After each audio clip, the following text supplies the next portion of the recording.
Proceed muna tayo doon sa tapusin natin itong si Jason Ibe. Mr. Jason Ibe, ikaw naman, bakit ka na-dismiss? Sir, yung sa amin, sir, kami yung 7 pulis na pinag-push up ni former PNP Chief Bato de la Rosa sa Angeles City Police Office, sir. Kami yung... Ba't kayo pinag-push up? Ang naging kaso namin, sir, is meron kaming hinuling Koreano sa Friendship Plaza, sir, sa Angeles City Police Station 5. Tapos, sir, naging dahil sumunod kami sa utos ng ano namin, ng COP. Pinalaro niya yung dapat sanang ma-file na kaso. Naging robbery extortion, sir, yung kaso. Ngayon, sir, pumutok sa media dahil nakasabay yun sa kaso nung pinatay na Koreano sa loob ng krame. Yeah. If you remember, sir, yung kaso ni Ricky Santa Isabel na Yes. Juji yata yung Koreano. Sorry, sir. Okay, proceed. Yes, sir. Para matakpan, sir, yung dahil naging national news yung Sa Korean. Korean na yun na namatay sa krame, sir. Ang kwento nung sa amin, sir, kami, sir, yung pinantakip nila para gawing sensationalize yung kasong simpleng robbery extortion, sir, yung sa amin. Is ginawa kaming kidnapping. Insist nila, sir, na pinapilit nilang pinafile na kidnapping yung maging kaso namin. Tapos apparently, sir, after second day, sir, nangyari yun, sir.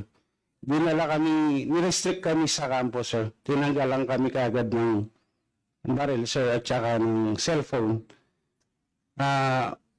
Nirestrict kami doon wala pa kaming kaso, sir.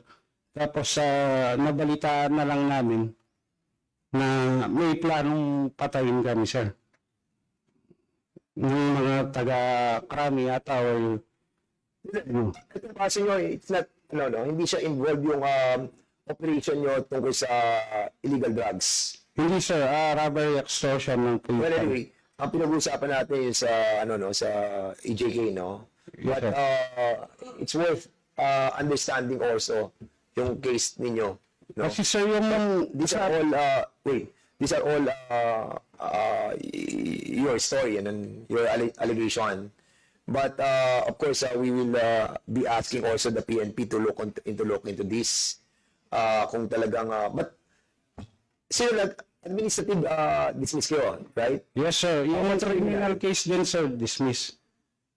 Ano natin doon, for example, na-dismiss tayo criminally? Sir, yung po kasing nangyari sa amin, sir, kung if I may, sir, tutuloy ko yung... Sige, go ahead. Para malaman lahat, sir. Publicly kasi, sir, na pinaya kami without wala pa kaming mga na-file na kaso. Tapos, sir, lahat ng gastos, sinolder namin, sir, yung pambayad ng abogado. Where in fact, yung case namin, sir, job-related, work-related po yun. Kaso, walang support sa PNP, sir. Tapos, Sino kaso sa inyo? tapos, sir, na-dismiss na yung kasong kriminal namin. Umatras na yung complainant. Sir, pinakulong pa kami. Yun yung masakit dun, sir. Sino kukulong sa inyo? PNP, sir. Sino gutos? That time, sir, PNP Chief Bato de la Rosa, sir. Merong itong video sa YouTube, sir, na plano kaming patayin, sir, para matakpan yung kaso sa Krami na binulgar ni asawa ni Ricky Santa Isabel, sir, na makikita pa yun sa YouTube. Mismo siya nagpa-interview sa... Ito pa na, boss? sa GMA or sa national TV na itong police na dapat, kaya kinakasuhan kami ng kidnapping, sir. Muntik na kami ilatag din. Hindi ko alam, sir, kung DDS or ano. Ganun. Pero yung asawa mismo ni Ricky Santa Isabel, sir, hindi siya pumayag na ganun yung gawin nila sa amin. At with the support of our wives and relatives, sir, binantayan kami sa kampo, kanya hindi natuloy yung plano, sir. Paano nyo nalaman yung sinasabi nyong alleged plan? Paano nyo naman na Sir, kasi yung first na dinala kami sa campus, sir, restricted, tinanggalan kami kagad ng baril tsaka cellphone. Wag daw kami makikipag-communicate sa labas. Tapos, sir, dahil sa akbo doon kami, marami kaming kakilanang polis. Sinabi nila sa amin, wala kaming cellphone, sir. May isa-isang kwarto kami. Sabi nila, may planong patayin kayo, kukunin kayo dyan, sabi niya. Sabi, tawagin niyo yung mga kamag-anak niyo, bantayan kayo, sir. Apparently, sir, na-verify namin po yun. Sino nagsabi sa'yo ng ganun? Yung mga kasama din namin, Official sir. doon? Yes, sir, mga kadikit na namin official. Saan area kayo? Angeles City Police Officer. Saan? Angeles City Police Officer. Can you mention the name of the officer who have... Kung sa executive session, sir, kung makakailing kami. Or sa affidavit. Yung mention namin. Sige, siguro mag-affidavit ka na lang. Tapos, sir, yung nagpatibay dun sa sabi-sabi na yun sa station, sir, ay sa campus, sir. Yung isang asawa ni Ricky Santa Isabel, sir. Sino si Ricky Santa Isabel? Yun po yung suspect na police. Karami, sir, yung sa AIDG na pumatay doon sa Koreano. Okay, let's proceed sa next, si Mr. Richard Agapito. Richard Agapito, can you tell us your,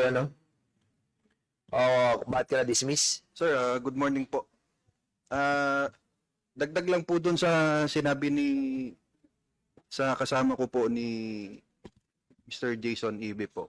Yun nga sir, yung humiliate po kami in public without, wala pa pong naka-file na... Kasama mo si Jason? Yes sir. Magkakasama kayo? Pito po kami sir na yung pulis sa Angeles.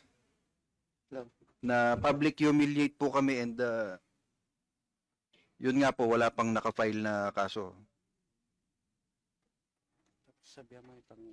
Okay, thank you so much, Mr. Richard Agapito. Yes sir, thank you po.